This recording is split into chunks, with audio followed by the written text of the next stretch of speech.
we've got Mark back.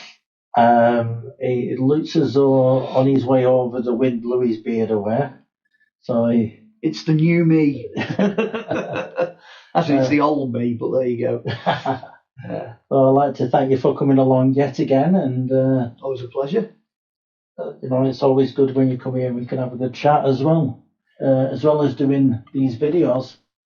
So today, the subject was, well, it was your idea, Ian. And I thought, let's go along with that. Spiritual archaeology. The reason I decided it was a good one to do is I used to do a lot of talks at Mind, Body, Spirits. So you're at the MBS fair, you've got a stall, you're selling whatever, you're selling books or whatever. Very often they'd say to you, well, can you give us a talk on something? Well, obviously my profession for, a long time, half a century, has been archaeology. But what I didn't want to do was just stand up there and just ramble on about stuff. I wanted to make it so that the person that was listening could take something away and then have a go themselves. And I did it quite successfully, probably 25, 30 years out on the MBS circuit. At that time, it was only about 20 minutes, half an hour, but by the time people start asking you questions and, you start giving them answers and stuff, you build up a body of information, and it's never been recorded. Nobody's ever, filmed it or taped it or done it as an interview. It's never been written down. I always do it on the fly. But I tend to use a few props, so I might use a few props. Yeah, so the people watching this, it's going to be new to me. It's new to everyone watching, which is great. Live without a net, as they say. We're just going to go for it. It's one of those.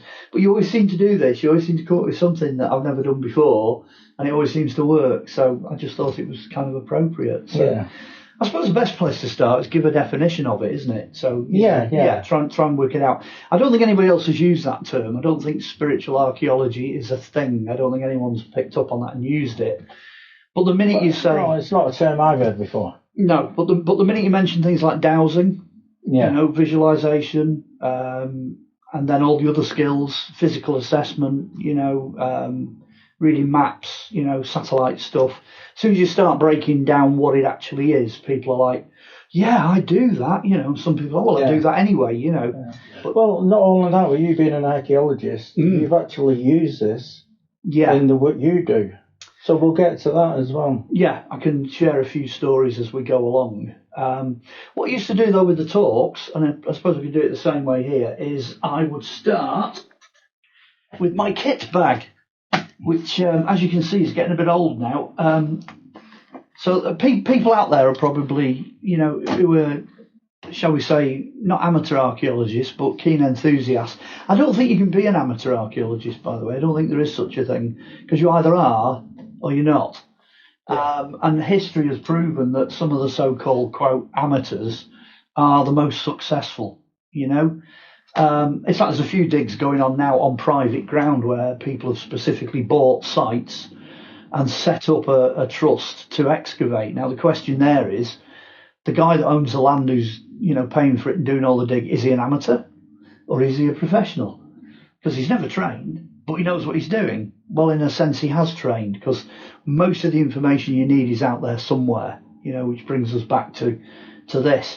So it all started for me probably about 35, 40 years ago when I got this kit bag and I paid £1 for it on a car boot. So anybody out there, I would very heartily encourage them to start with a bag of tricks, okay? Yeah. What's in my bag of tricks? Well, we'll start with the obvious. We've got these things sticking out looking like television aerials.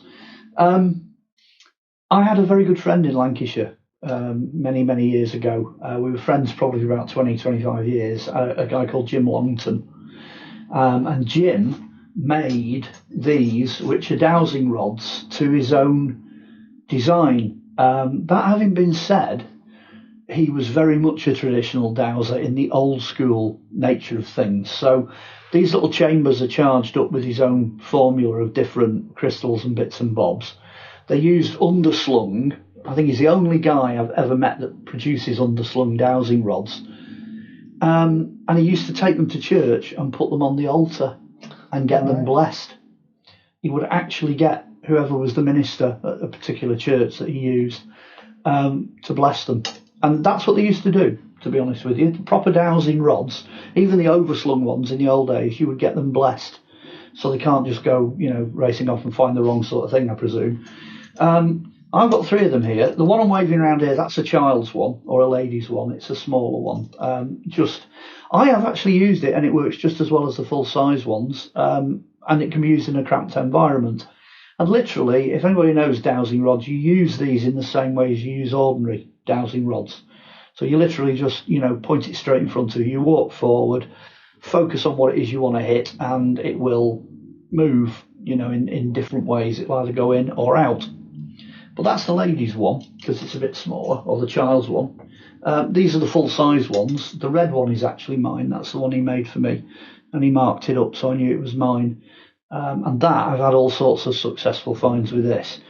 It also helps answer, when you're on a site and somebody's like, well, I think a ley line comes through here. You always get that, You're on a prehistoric site, and I'm not a skeptic when it comes to ley lines. I'm quite a fan of the energy lines and the power that's left by a sense of place. So this is the spiritual side kicking in already, you see. Physically, you've got these, but spiritually, what on earth's going on? What's happening?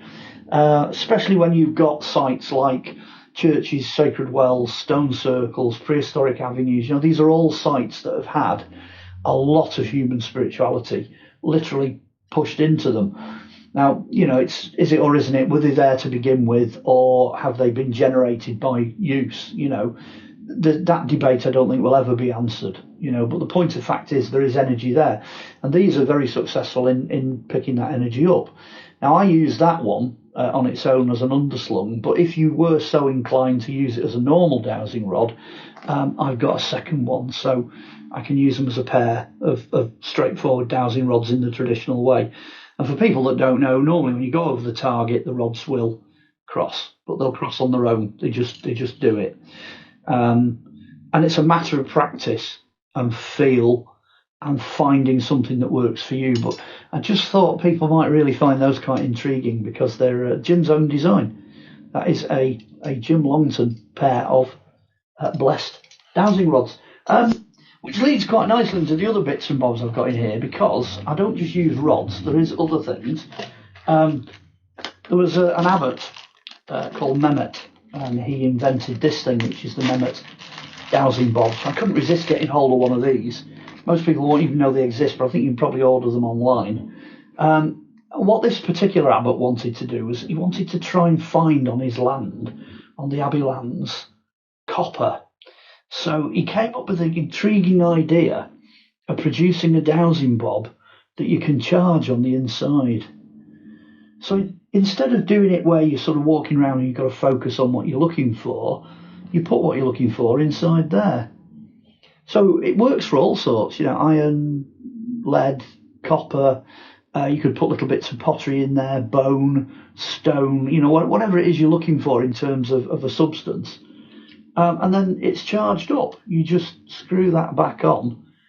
Now, again, you're looking here at sort of, well, people would say pseudoscience, but at least you've physically got something that connects you to the thing you're looking for. Yeah. I suspect, and I'm going to take this this is off the record, but many, many years ago I was quite friendly with Uri Geller. Yeah. And everybody assumes that Uri Geller from the 1970s, famous quote magician, Jewish magician who can stop watches, and things like that, and bend spoons and this, that and the other. And then everyone's like, well, hang on a minute, how can you make money doing that? Because he clearly did. He made a huge amount of money. I'm sure he won't mind me telling you on the record. Well, what he did was he had a bob, whether it was a charged one or not, I'm not sure, but it was one very similar to this. And he used to map dows for oil. Now, if he hit a particular area where he thought there really genuinely was quite a bit of oil, he'd buy it and then he'd sell it on. Now, 9 times out of 10, because he's Uri Geller, this is a guy that, secret services have investigated and used for things like remote viewing and that. Because he is who he is and he has got a huge amount of talent, he was very successful, using something that presumably I'm going to guess he charged his bob. He'll probably phone me up now and say, no, I never charged me bob. But I'm going to assume that he had some connection to that which he was looking for. And like I say, very, very successful. So that's where Yuri made most of his money, was dowsing for oil. So again, if there's any doubt whether dowsing works or not, well, you've got a commercial, provable instance there where dowsing clearly has worked. When we were filming Lost Treasures, I was episode 1, Winwick. The episode, series 1, episode 1 is very famous. Everybody loves it because all we did was we just focused on one place, Winwick, just focused on the one site. And there's a very famous bit where I'm wandering around the altar end of the church, and there was a story in Victorian times that when they built this extension that the altar sits in, they went through a prehistoric burial. The burial was known as the Winwick Giants because there were 2 of these skeletons in there, but they were bigger than 7 foot tall. They were huge, huge people. And it was clearly a prehistoric burial mound. So I said to the guys in the production team, I said, right, set the camera up behind the pews and just film me. And I'll aimlessly wander around with a dowsing bob, one of those, and we'll see if we can find it. So let's have a go. So I actually do this. I mean, you can go and check it. It's on YouTube, like I say. Season 1, episode 1, and go and have a look. And it's doing it now, almost on cue. You see how that's wobbling from side to side? Yeah, I can see that. I can't fake that. That is impossible to fake. If you were going to fake it, what you could do is you could swing it like that. Yeah. Well, clearly that's not right. But on one of these particular types, they work on a tremble. And there it goes again. You see that tremble? Now, I don't know whether I'm making it do that, but in this particular instance, when we were doing Winwick, I wandered all around the altar end and it did virtually nothing. And then I sort of got right in front of the altar, right in the centre of this building, and it started to wobble. But the point is, it wobbled on camera, and that was the first time anyone had ever featured dowsing anywhere on television, mainstream television. And we're talking ITV One Granada and Sky History. It was broadcast as it was. And it's a great moment because obviously it's the first episode, so we've only just started. Yeah. And I've got this nonsense going on straight away in the first episode. And I just talked them through it, just walked through it, and I said, yeah, this is probably the point where the burials are. And the producer went, cut. And then I got a round of applause like that. It's like, yay, it worked, round of applause. But we made history with one of those. I think I paid about a £5 for that from a Mind Body Spirit Fair, but they're very good, those spiral ones. I think I used a copper one in the TV show. Yeah. I've only got a silver one in here today. So that was a really a really good moment to actually put, for the first time ever, to put dowsing in an archaeological context on camera and do it properly and actually have it broadcast. They have a thing in television people don't realise, it's called compliance, and some things you can do and some things you can't do.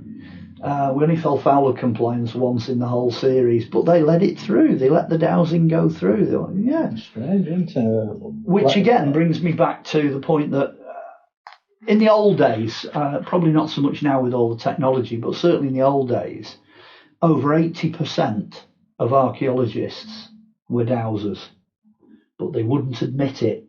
They would not say that they had anything to do with dowsing because it's, the ists, the archaeology-ists, it kind of makes them scientists, it's kind of that sort of thing. So they wouldn't admit it. But off camera, pretty much everybody I interviewed in the series, everybody I've ever known going all the way back to when I trained as a kid, were all dowsers. They all dowsed. Which I'll come to in a minute. I'll come back to that. Because when I was a kid, I was rooting through a junk box, and the very first dowsing bob I ever found was that little thing.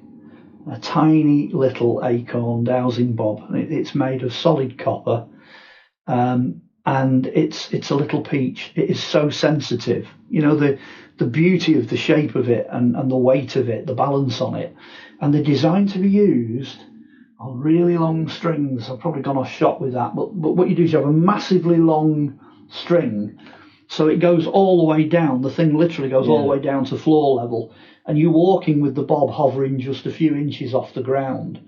You had to go with it earlier, and it's got a hell of a pull. Amazing, because I was thinking of where the pipes were in the house. Yeah. And it actually started pulling towards where they were. It will. And I couldn't believe, because it's a weighty thing, it's quite weighty. It's heavier than it looks. Yeah. It packs a punch. And you do feel it moving. To me, it was moving to the left. Well, as I said to you when you were doing it, you've got the usual, is it swinging to the left, swinging to the right? Does it do circles? What does it do? Which is what a lot of dowsing bobs But that actually pulled me towards this one pulls. where the pipe was. And the other thing is, of course, you can see the string vibrate, because the string is so long. Yeah. It'll pick up vibrations at different levels on the string as well. So it's a different type of bob. For me, the best dowsing bobs are the ones that you can't cheat. So if somebody's just got something tied on the end of a piece of string and they're just swinging it all over the place, you know what I mean? You're like, what the hell's going on? But then if they've got one, and if it's got a second link, or it's on a chain, or it's got a number of links that cause the bob to rock, that's almost impossible to fake. You can't make the thing move. Or if it's got an enormously long string, so you can't swing it, your influence on the bob is negligible, That is part of your spiritual archaeology. It's your ability to dowse. Now, when I often think of using a pendulum like that, and I'm doing that, asking where there's any water, and you feel a pull. You do. Now, to me, you're feeling that, and I wonder sometimes whether we already know where that water is subconsciously, and this is where the pulling comes into play. But the way I look at it, especially with water, is if you've got flowing water, it generates an electrical current. Yeah. We know that because the pipes in the house have to be earthed in case you get a shock off your taps. So it's proper science, we know that can happen. I always think back to a friend of mine. Hi, Steve Jones, Manchester Dowsers. He's out there somewhere. He'll love the fact that I've name checked him. I ran an archaeology unit for 12 years. We never missed the target, by the way, because we had 3 different dowsers on team. Steve was one of them. And we were on one particular site. The farmer came over to Steve, because farmers, trust me, they dowse like you wouldn't believe. And this very old farmer who owned everything, he owned the whole site, all the fields, everything we were digging on, came over to Steve and he said, I've got a leak in a pipe in the field, so I'm going to come over here and I'm going to borrow your dowser. Can I have Steve? Can I take him in this field and find the leak?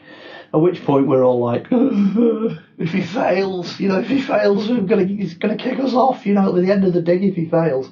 So Steve got in this field, and they're just clay water pipes, field drains. Yeah. He's walking across the field, he hits the drain, and he sticks a flag in, and goes, right, that's where your first leak is. So he wanders across a bit further. He hits another drain. So he sticks the flag in. That's where I think the leak is here. So I think, I'll finish off the rest of the field. So he does the rest of the field, finds another point where he thinks there's a leak. So he sticks a flag in. So you've got this whopping great big field now with 3 markers in. So the farmer comes in and he said, well, I only wanted you to find the leak in the middle pipe. He said, I didn't know the other 2 pipes were there. He said, he only wanted the middle pipe. And Steve's 110% positive. He's like, that's where your leaks are. So sure enough, they get the digger out, the trench digger out, and they dig up these 3, and there's 3 clay pipes, and all 3 of them are broke at the point where the flag was. So when you get to something like that, it's beyond statistics. It's beyond the possibility of it not having some science involved in it. But I dowse differently. I've always dowsed differently. I'm on the verge of visualization. I'm going a step further. Generally speaking, when I'm on a site, I don't use any of the dowsing tools. So you can imagine a lot of archaeology sites are just a whopping great big flat piece of grass. That's what you're looking at. So you've got, however many 100 square yards or, acres of grass. So what I'd do is I'd walk on and dowse through my feet. So I'm constantly looking what's below the earth, what's below the ground. Is that with shoes or without shoes? Just with shoes, just as I am. It's known as body dowsing. So what you're doing is you're body dowsing. And I got to the point, because I've been doing it over half a century. I started when I was 8 years old. I'm 62 this next time. So as I'm walking across the field, you can feel the changes. You can feel the differences in things. And I got to the point where I was thinking, there's a wall under here, the density, or there's water under here, or in some cases, I'm in the middle of a roundhouse, Well, the proof of the pudding's in the eating, because obviously I'm not on my own in the team. There's other dowsers. So the other couple of dowsers, all using different methods. One guy dowsed with a mobile phone because it's an electrical device, and he could feel the pull on it. Yeah. There was one particular instance. We were working in Derbyshire. We were in Buxton, and there's a tennis court. Now, if anybody knows anything about grass tennis courts, they are completely featureless. It's just a square. It's all you've got, a square bit of grass. And I was on there, and I was saying, well, right over in the far corner over there, I think there's a roundhouse. So another guy went on. Might have been this guy with a mobile phone. He went on, and he said, no, I think you're wrong. He said, I'm getting a sort of a brick type building and a boundary wall running across, and it's the boundary wall's in the middle and the building's off to one side. And then I think the third guy that went on was Steve. I think Steve went on. He did sweat the whole site again, and he came back and he went, do you know what, you two, you're a pair of jokers, he said, because I know what it is. He said, there's a square structure made of stone in the nearest corner. So the three of us, it's like, get three archaeologists in a pub and you've got a bust up. That's basically what it was like. This row just broke out this particular day, and we were all accusing each other of being wrong, and well, we can't all be right, and this, that, and the other. So the following day, we put a team on there, and we stripped it. We stripped half the tennis court. You know where this is going, don't you? There's the roundhouse, there's the boundary, there's the building in the middle, and there's a stone building in the corner. And we'd all, using different skills, it's a great example of how people are different. My speciality is Celts, prehistory. So I'd got the roundhouse, The other lad using a mobile phone, Mr. Potts, we know him as, Anthony. He'd done it a particular way and got a different type of structure, a different set of readings. And there's Steve with his dowsing rods like this. Well, of course, he's bound to hit stone because stone's a huge feature and it's square, so you would never get that in nature. And we all hit a different thing. Proof of the pudding, they say, is always in the eating. And at the end of the day, we were together as a unit for over 12 years. Now, anyone that's watched things like Time Team and stuff like that, they always miss the target. They geophys stuff and they dig down and they don't always find what they're looking for using science. Well, in almost 13 years, we never missed a single target. Not one. 100% success rate. And some of the targets were difficult. We've worked in caves, we've worked in pasture, we've worked in woods, we've worked all over the place. We always knew where to look. And at the end of the day, going back to the topic, spiritual archaeology, that's the real skill, is knowing where to look. Okay, so with that, I'm going to move on a little bit. But you're using your intuition as well, then? Absolutely. Yeah. But what we've done is we've turned it on its head. So instead of just relying purely on science and digging holes everywhere and smashing the whole place to bits, we're actually leading with the intuition. We're going in at the start. So what I'll do now is I'll take us on to things you can do to help your intuition, okay? There are the obvious things. If you're going to get into archaeology and you want to do archaeology, Google Earth. Learn to read the signs that you can see on the satellite images. You'll see squares and circles and shapes in the field. So let's say intuitively, you've got a field behind your house and you're thinking, I'm sure there's something in that field. Positive. Start with your Google Earth, have a look. Circles, squares, lines, anything. See if there are any features. If you get a certain version of Google Earth, there's a slider as well. You can slide it back and it'll take you back to previous aerial photos. So you can check under different conditions to see what you can find. Then you've got the next step is maps. Now, don't rely on modern day ordnance survey. The reason I say that is that if there's anything marked on there, they take it off.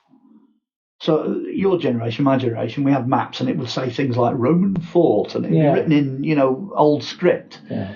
Well, all that's been taken off because they decided it was too confusing and people were just zooming in on those features and digging and mucking about with them and what have you. And most of them are listed sites, so you can't just go digging willy-nilly.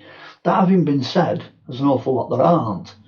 So I would say, wander around a car boot, looking through a junk shop, go to your antique unit, go to a bookshop, old maps, get hold of a few. If you're focusing on one particular site, which most people do, or a particular town or a particular area, get the maps in all different scales for that area, and then try and get an old Victorian map or whatever, which a lot of those, in all fairness, the Victorian maps are popping up online now because they're out of copyright.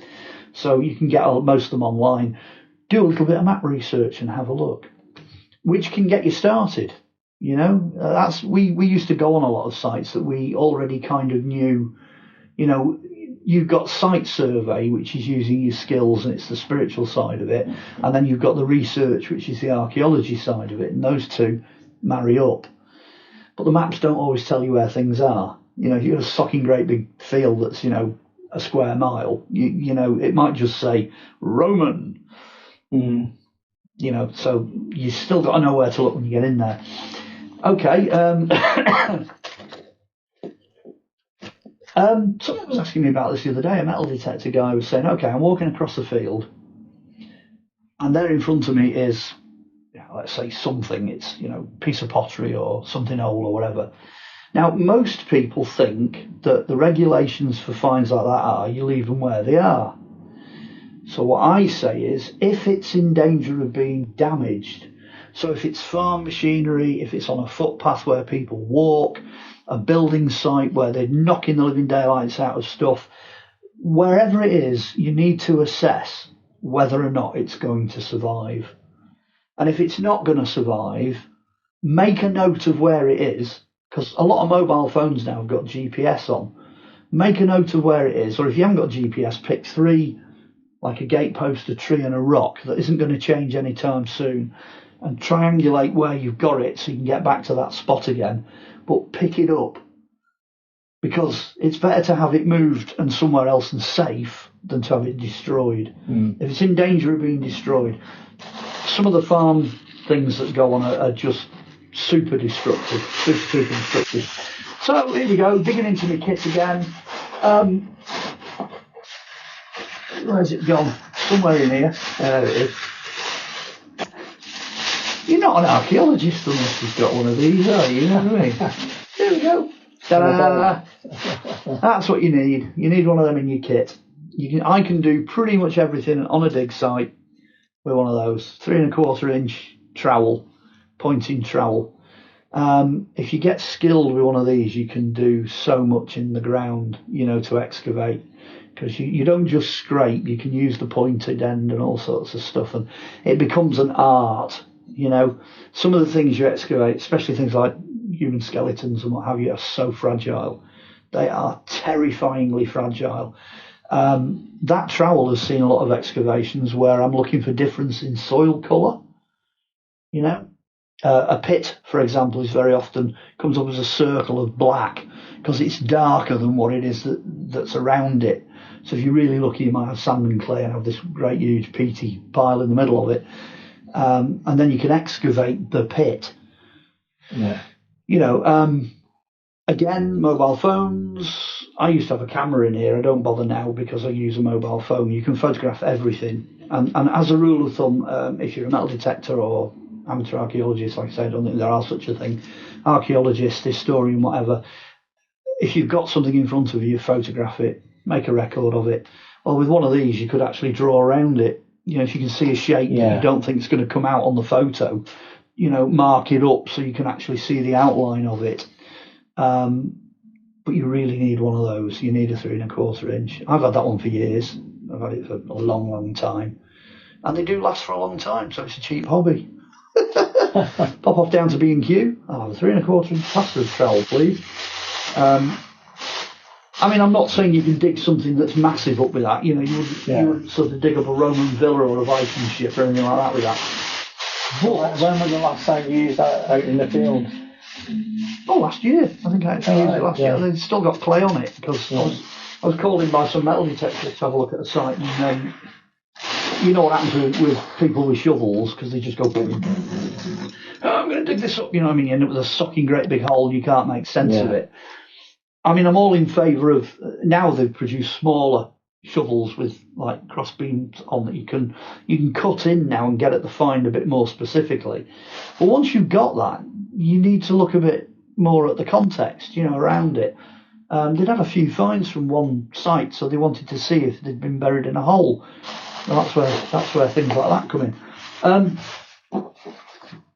Some of these are a bit mundane, but carry a notebook. Always carry a notebook. Make notes and what have you. Yeah. Finds containers, a lot of those. The notebook looks well used. Oh, I've had that years. But yeah, tape measure. I mean, some of this is pretty obvious, but you'd be amazed how many people don't take useful things with them. There are some unique things in here. There are some other things. Finds bags.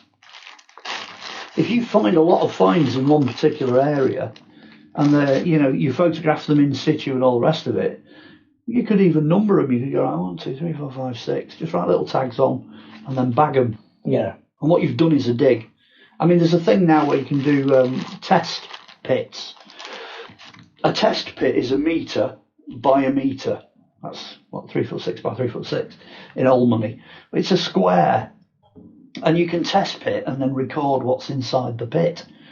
But you need bags to record finds, obviously. I've got loads of them because you never know what you're going to find. Gloves, safety first, and all that. If you do get finds, you might find these handy. Try and get yourself. I've got a 90-degree one somewhere as well, which it's basically that. Yeah. 90-degree scale. Scale is really important because you've got to know how big something is. So if you're going to photograph it, and obviously I've got them in 2 different shades of monochrome, just grab yourself a couple of plastic rulers or a 90-degree. They do sell them in pound shops, actually. Go and have a rummage through the tool section of a pound shop. You'll be absolutely gobsmacked what they've got. But you need those because you put them down and put the find next to it, photograph it, and then you've got some idea of scale.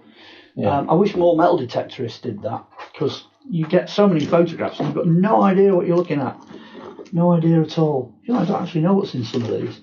Let's have a look what that is. So that's going well advanced.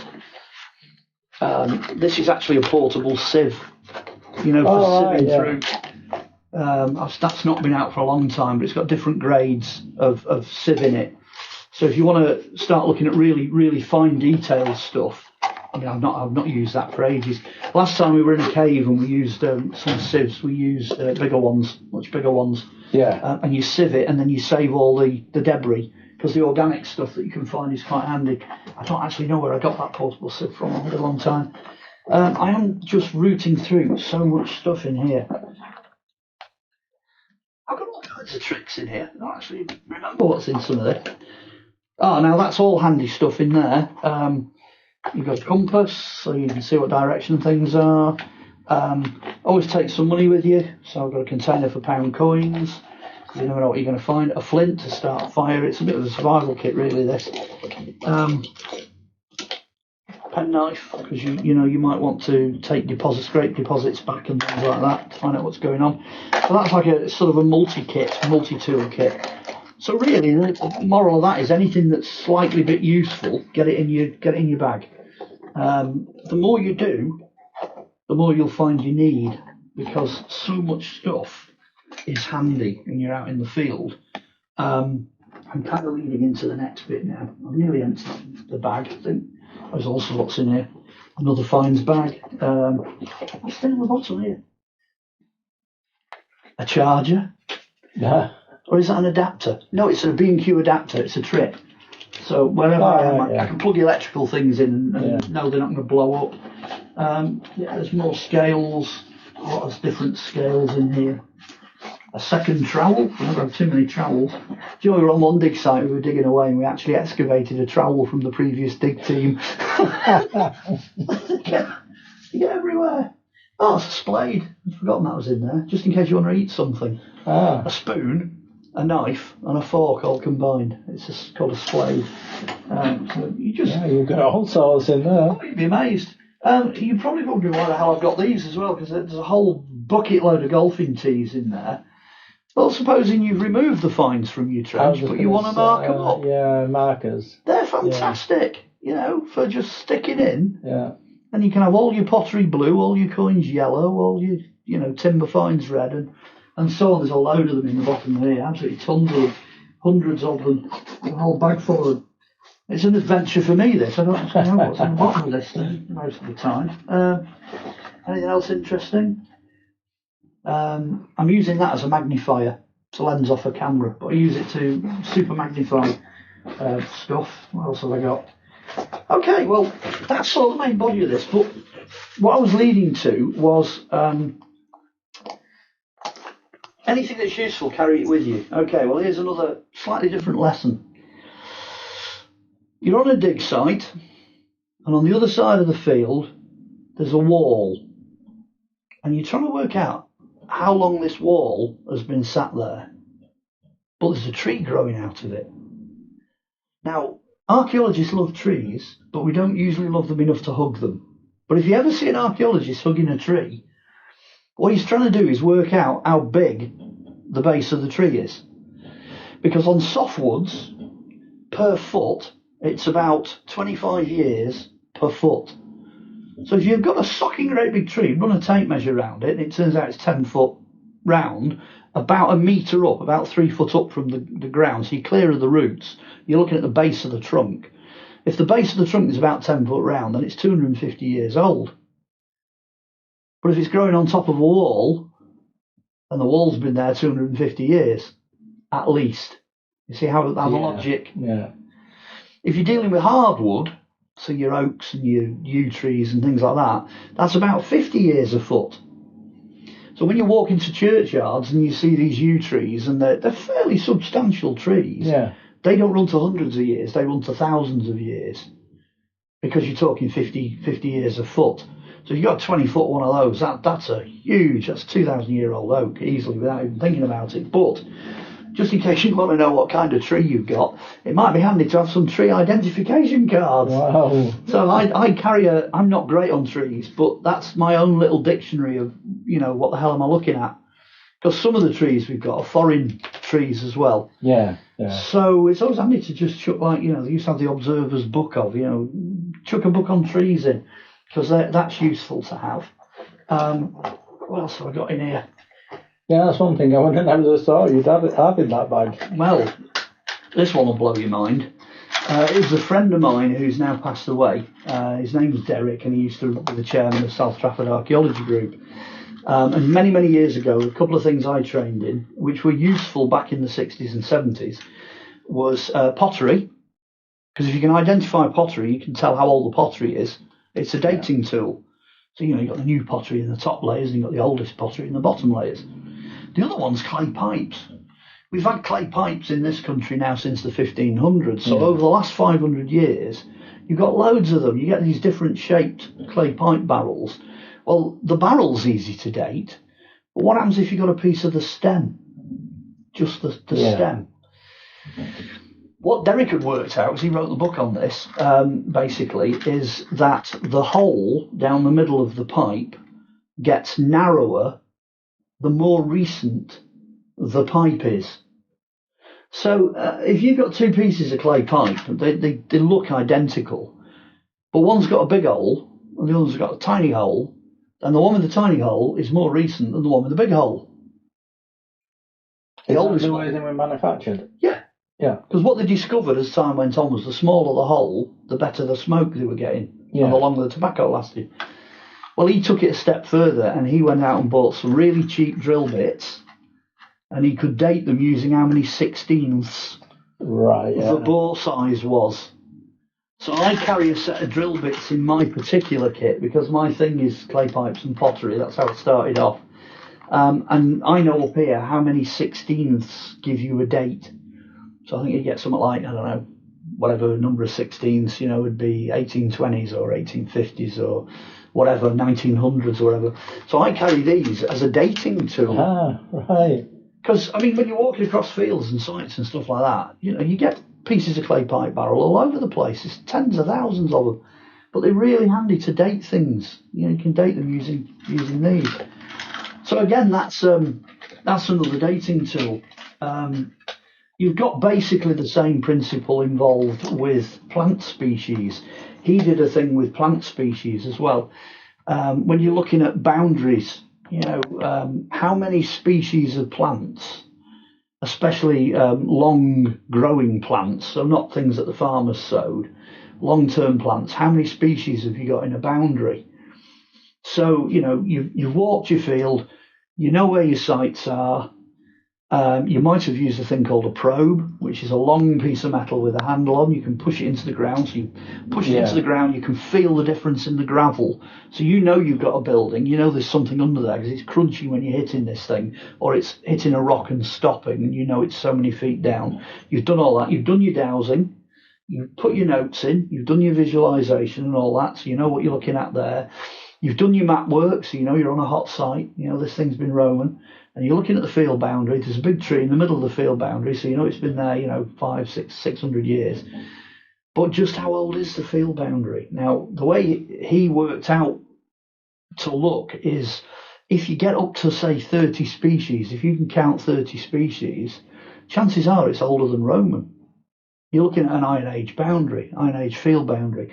And this is based on work that he did on places like Dartmoor, and up in the hills of North Wales and what have you. He was looking at all these different boundaries, and he realised the longer that these boundaries are there, the more established the older species of plant life are, and they change. So short-term species like nettles are everywhere. They're usually there because of the activity of man, because they like nitrates. But when you're looking at the boundaries, things like oak, ash, all the bushes, all the different, long-term species, herbs, rare flowers, if you get up to 30 species, you've got a really, really old boundary. It could be a couple of thousand years old. So that's another one of those, use your eyes, on site kind of thing, Observation is really important when you're out and about, when you're in the field. You can take it further. Let me just put this down. Because it's okay, for example, to go and have a look at sites like prehistoric sites and stone circles and what have you. Chances are you'll have a guidebook, you'll just be able to look them up, or you'll have some feel that, it's, quote, prehistoric. So that's quite easy. But what are you going to do if you're dealing with buildings? Because that's a big, big aspect of not just archaeology, but the spiritual side of things. If you go looking at churches and chapels and all this sort of thing, well, you can look at the structures, obviously, and you can date them. The obvious thing to do is look at the architecture and how it's put together. But you can also look for mason's marks, because, you've got these medieval Masonic marks, what have you, which incidentally they still use today, because the idea is you sign your piece of stonework and you get paid for the number of marks. So it's a little bit mystical, but it's not. There's a practical reason for it, If Fred has done 20 pieces of stone that day, there'll be 20 marks on there for Fred. So that's kind of a practical side of it. But you find these marks, you find them all over the place. So if you focus in on, let's say, churches, there's just so much to look at. There are books on what to look for, because you can date the glass, you can date the tiles, you can date the pews, you can date the stonework, the masonry. When I walk into a building like that, yes, I am reading it from a spiritual point of view. How's it aligned? Is it north, south, east, west, or is it slightly off? And where's all the power centres in the building? So you look at all of that side of it. But then at the same time, I'm also looking at it from an architectural perspective, from a building point of view. Well, that breaks beyond just your ordinary church buildings, religious buildings, into ordinary buildings. Because you can date a building by the size of the bricks. The bricks are incredible, because at certain points, I won't get really nerdy, because it's like, the brick tax of 1836 and all stuff like that. I'm not going to get into all that, but you can go and check it out, what size bricks were manufactured when, and how the bricks were made. And it's all changed over time. So, for example, in the Midlands, you've got these cracking buildings made from bricks, which are essentially either yellow or black. And they're all Industrial Revolution period bricks that were made coloured on purpose and fired for those buildings. So you don't necessarily have to have a date on the building to know that that's the period they're from. But this goes all the way back. You can go all the way back. You can date, sort of 1700s, then you can date 1600s, Civil War, because they're handmade. They're made in a different way, different size. Sun-dried or made in a brick mould. You can go 1500s, the Tudor bricks. They're a different shape. What most people don't realise is they were making buildings out of bricks as far back as the medieval period. There's buildings from the 1300s and the 1200s that are made out of bricks. But then it kind of fizzles out a bit in the sort of Viking Saxon period. They're reusing materials, but then it picks up again in the Roman era. So you've got certain Saxon buildings, especially churches, that have got Roman stuff built in amongst the stonework. So you can use bricks. You know, you literally, when you're walking around, I mean, you haven't got many brick buildings here, but when you're walking around the average town, I could walk around and I could go, right, there's a building over there and that's made of brick, but that's from the 1600s. And there's a building over there, that's Second World War. You can tell by the shape of the brick, you know. Yeah. And you go around, you've dated the whole environment that you're in. People are probably going, what's that got to do with spiritual archaeology? What happens if you're looking at something like ley lines, or you're looking at, you know, something like ancient farm sites that have been there a long time, things like that? You need to know how long what you're looking at has been there. Yeah. That's as basic as it comes. You know, if you're constantly encountering sites of one sort or another, you've got to have some way of knowing. I mean, you could say, yeah, a fantastic ley line here, it joins 5 farms together. Only 2 of those farms might have been there for any length of time. The others might be either wartime or early modern. Yeah. Or, you know, there might be an industrial revolution period farm in the middle of it. None of those would count on necessarily on the ley line. They just happen to be there as part of the environmental structure, because it's a good place to put a farm, you know. You find this a lot down south as well, because there are dry ridges and dry areas where you can build farms and know they're not going to flood, you know, they're off floodplains. So you can draw lines. I mean, somebody said this, you know, 2 points with a point in the middle and you've got a line. Yeah, okay, that's a fair point. Yeah, you can almost make a line out of anything. But if you get 10 sites and they're all pre-medieval and they're all in a straight line, well, you've definitely got something going on, you know. And then if it gets a bit more diverse, you end up with like a well, a stone circle, a church, another mound, another well, a river crossing, a Roman villa. You know what I mean? By the time you start linking them up, that's beyond coincidence. Yeah. No, that's what I tend to do if I'm looking into lines like that, is I make sure there's more. Yes. If I come across 3, 4 things that are in a line, you know, you can find that anywhere. Well, the ideal has to be longer. Yeah, the ideal's 5. I think 5 and above. 5 and above is about your ideal. If you get enough sites, especially if they're all, like I say, early, you know, they're not recent sites. So we're back to the spiritual archaeology again, you know. Yeah. I mean, there's a huge overlap. We're going into that and mention, you know, like you said about churches and having the PowerPoints. Yeah. A lot of people don't understand what these PowerPoints are. Could you explain that? Okay, there's a great quote. I think it's in the 600s AD. I think it's Pope Gregory the Great. And somebody over here was complaining from the Celtic Church. They wrote over to the Pope and they said, you know, we're having a load of trouble getting people to give up their existing religious sites. We've still got this bunch of, you know, writhing pagans here that are all going off to the stone circles and this, that and the other, and high places and groves in woods and this, that and the other. You know, what do we do? What do we do? How do we deal with this? And the Pope, you know, gave a really intelligent reply, and he just said, look, if these are spiritual hotspots and these people have been using them for centuries, why don't you just put your church there? You know, don't change anything. Just use what you've already got. So consequently, especially in Wales, you find this in Wales, you'll have like a stone circle, and then you'll have a ring of yew trees that go back a couple of thousand years, and then you'll have a sort of a mound in the middle, and then blow me right on the top of the mound, that's where the church or the chapel is. Yeah. And what they've done is they've reappropriated an existing site.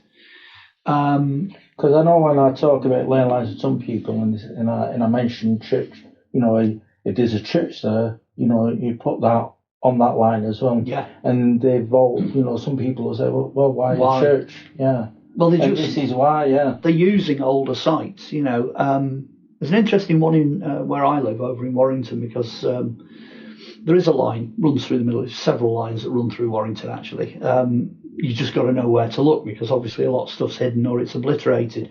But if you know the history, you know where to expect to find the lines. Yeah. What I find interesting, though, is what you would regard as modern churches. So let's say from early 1700s onwards, 1700s, 1800s, 1900s, they've stuck all the modern churches on the ley lines. Yeah, yeah. So it's chicken and the egg, isn't it? Once you've got one of these lines and once it's up and running, based on older things, medieval and pre-medieval and going all the way back to prehistoric, once that's established, the people of shall we say, a spiritual leaning tend to zoom in on the same line. Yeah. So I think you can use, unless there is another site there, then that they've flattened a church to build another one, which very often happens. Unless there is a known site there, I think that's what's happening. That's what we're seeing. So you do get modern sites coming up. I think Old Straight Track, Alexander Tom, I think when he wrote that, he was struggling with this same thing. Watkins, that's it. Arthur is it Watkins? Yeah, it's Watkins. Old Straight Track. He Alexander Tom's different altogether. Yeah, you've got it up there. Yeah, there it is. He struggled with this idea of, is it old or is it new? Because he really couldn't work out why all the new structures were lining up with the old ley lines. But that's the reason why. They're picking up on the energy. They're picking up on the power of it. And then, of course, you've got slightly more ephemeral things, like, if there's a river crossing, it might have been there and then gone. The river might have moved. Wells get filled in all the time, Some of the ancient wells, they sit on the lines as well. Yeah, there was one I was working on, and there was an Ellen as well, and it's where the M61 actually goes over it now. But they put something at the side to show where it was. Yeah, there's the Robin Hood's well on the A1M, the Great North Road. That's exactly the same. They just went straight over the top of it, which is a shame because that had been there since medieval times. So it could have been Robin Hood's well, but obviously it was older. Yeah. So you kind of have to. The spiritual archaeology, it's those two words. There's the spiritual side of it. I don't think you can just do archaeology and history purely from a scientific point of view. Yes, it's one of the ists. Yes, it's a discipline. Yes, there's lots of science, and I could just go on for ages and ages and ages and talk about all the different technologies and things that are out there for dating, tree ring dating, and all that sort of stuff. But at the end of the day, it's also, you need the emphasis on the spiritual side of it. Because the people that you're dealing with, the people of the past, were essentially spiritual. Yeah, you've got to put yourself in their position. Yeah, they're not technological. So, simple things like they were looking for a Roman villa in some fields not far from where we were. And everyone was digging all over the place, And then somebody noticed that the ground sort of rises. Well, it's pretty obvious where you're going to put your villa. You're not going to stick your villa down at the bottom near the stream. You're going to stick it up on the top of the hill. And that's where the villa was. That's simple, very, very simple example of logic. You can dig all over the place looking for these things, but you've got to think like they do. And to some extent feel like they do, There's so many, when you get onto things like Staffordshire, the Roaches, North Wales, with all the rock formations, Snowdonia and stuff like that, you can be looking at something and you've got this question in your mind, is it or isn't it? Is it man-made or is it natural? That's really common. That happens a lot when you're out on sites, on survey. Just, breathe deeply, clear your mind of all preconceived ideas, forget all the rubbish you've read, whatever you've seen online or in books, just clear your mind and just ask yourself a simple question. If it was 2,000, 3,000, 4,000, 5,000 years ago, whatever, would that have got my attention? Is that something I would have wanted to do? Where is it in the landscape? What does it point towards? Is it significant in any way? Now, I'm doing this consciously, but most people, believe it or not, just do it subconsciously. You come across a pile of rocks in the middle of nowhere and you go, oh, that's unusual. I haven't seen anything like that before. Well, that is exactly what everybody else would do. It would get the same reaction. So then you've sort of then got 70% of the way to answering the question, would human beings have taken an interest in that as something? Is it going to be part of a site or whatever? That's the point where you start getting physically involved, when you start looking at maps or you go and examine it in detail and start picking out carvings and, oh, look, there's a cave just off to one side, and is there anything in the ground, let's metal detect and see or excavate. Or before you ever get to any of that, you've just got to start thinking like the people did in the past. They didn't have GeoFizz, they didn't have, Google Earth, they didn't have any of that. It didn't exist. It didn't exist when I started, digging. So what I'm talking about is a skill. Yeah. The other thing that a lot of archaeologists mistake, and I've seen this so many times. I've seen archaeologists go diving in because it's a listed site. We need to excavate. They're going to build on it. We need to go and see what's there. And they'll start digging in this field.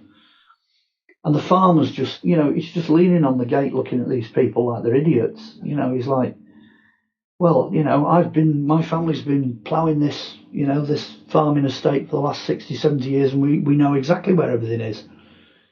Nobody stops to ask him. Mm. It's the number of times I've been on a site and some guy, with a stick and a couple of dogs has come walking the other way.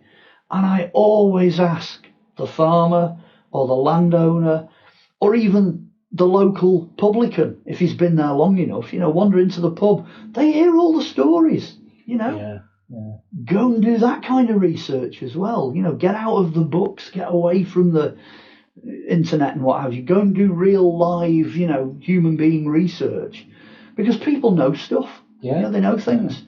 They'll tell you where the Roman villa is, or the wells, or the old river crossings, and so they know exactly where it all is if they're working with the land.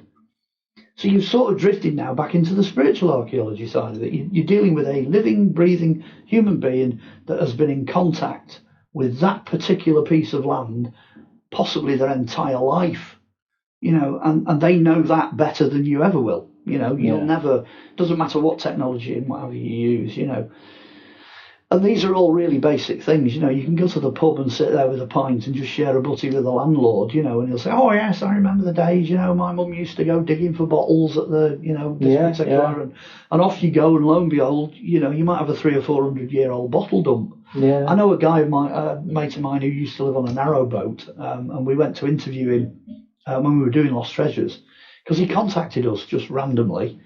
And he's on the upper Thames. He's on the River Thames. It's miles away from where we're supposed to be.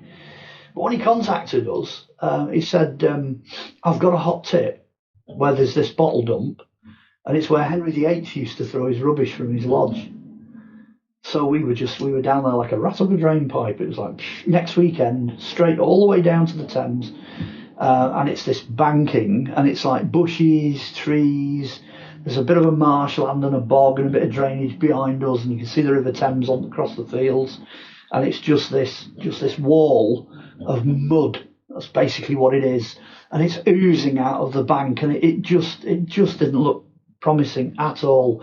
So you start going along this, because you're under a hedge, you're below a hedge line, so you're following the hedge line. And sure enough, about halfway down, all this pottery, bottles, pieces of metalwork. Yeah.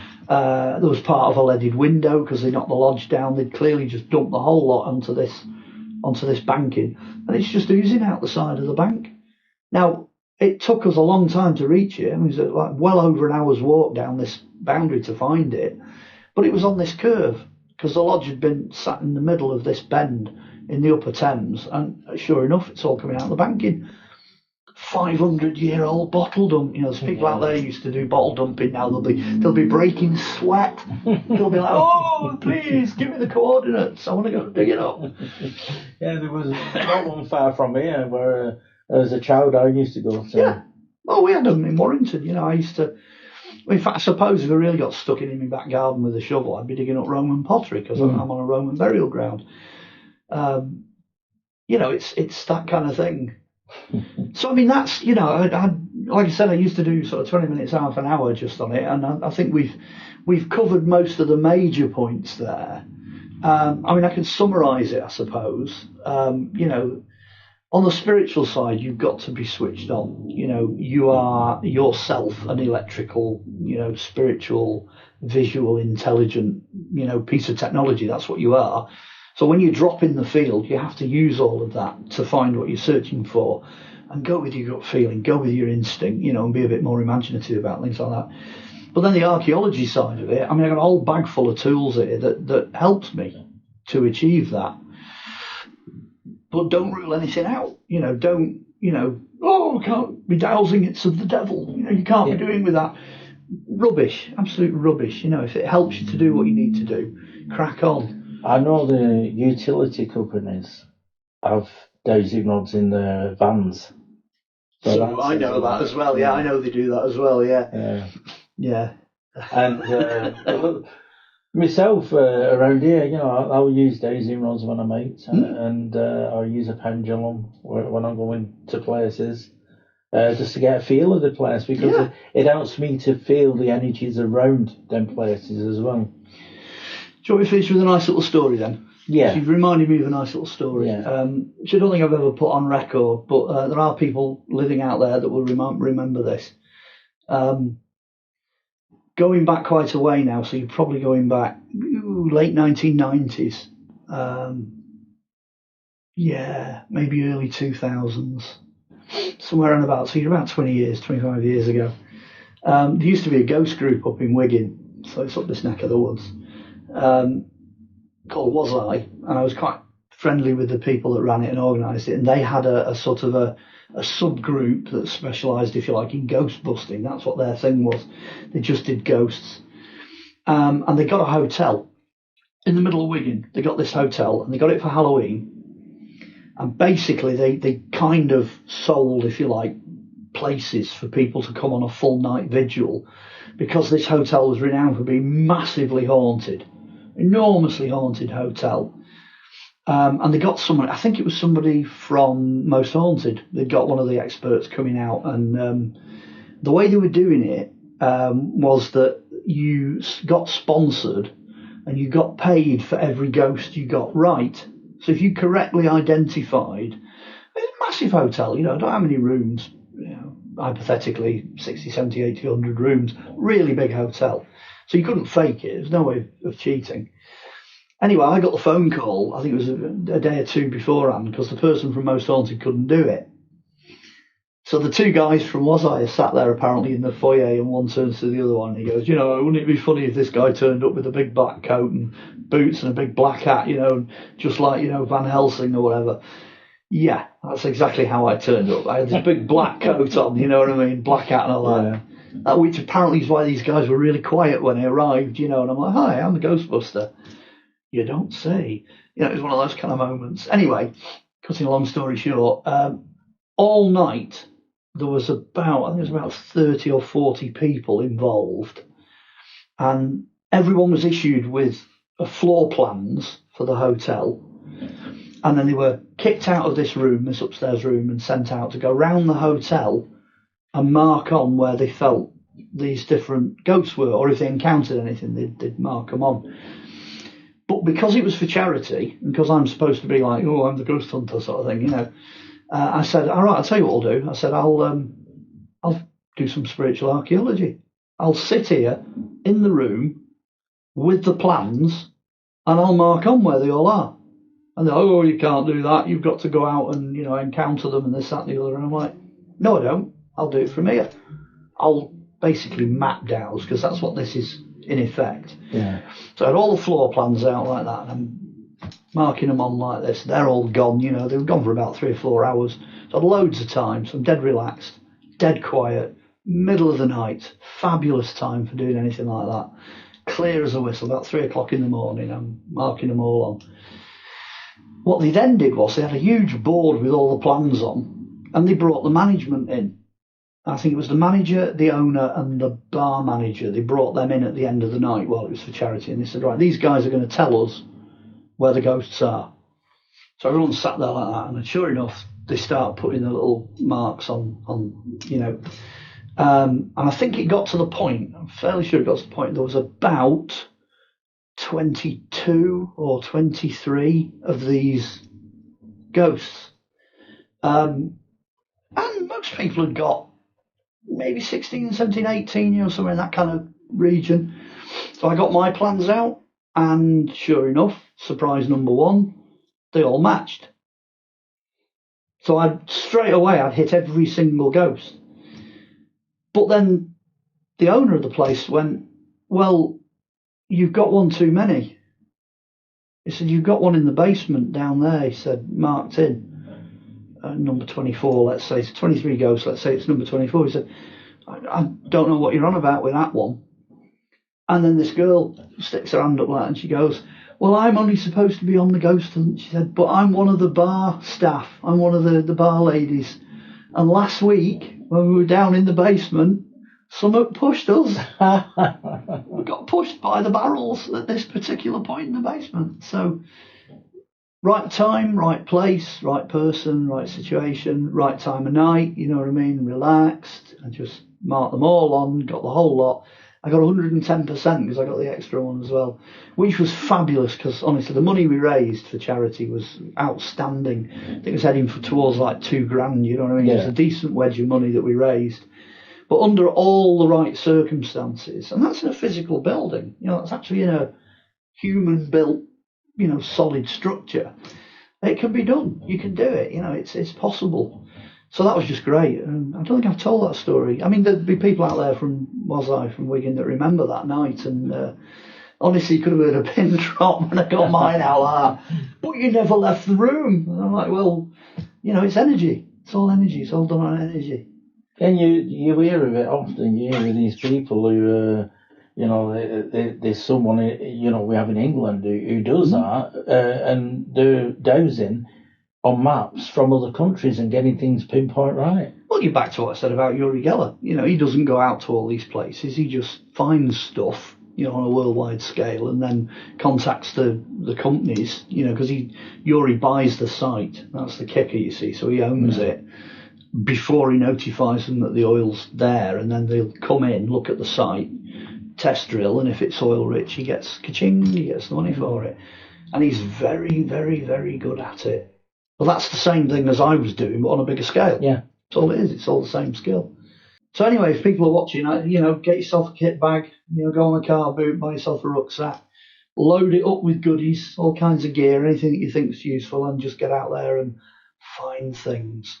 And then most importantly, tell somebody about it. You know, get it recorded, get it into the records, get your finds liaison officer if you pick objects up, go and tell them.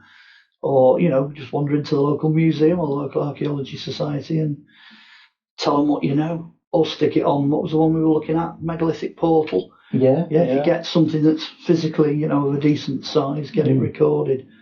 The individual standing stones that you find in boundaries and buildings, things like that, I don't think they've got them all. There's more out there to be found. Yeah. There will be people who've got them in the rooms and won't. Well, yeah. Oh, what's that big rock holding up the side of the, you know, the side of the building? Yeah. Oh, it's a standing stone, you know.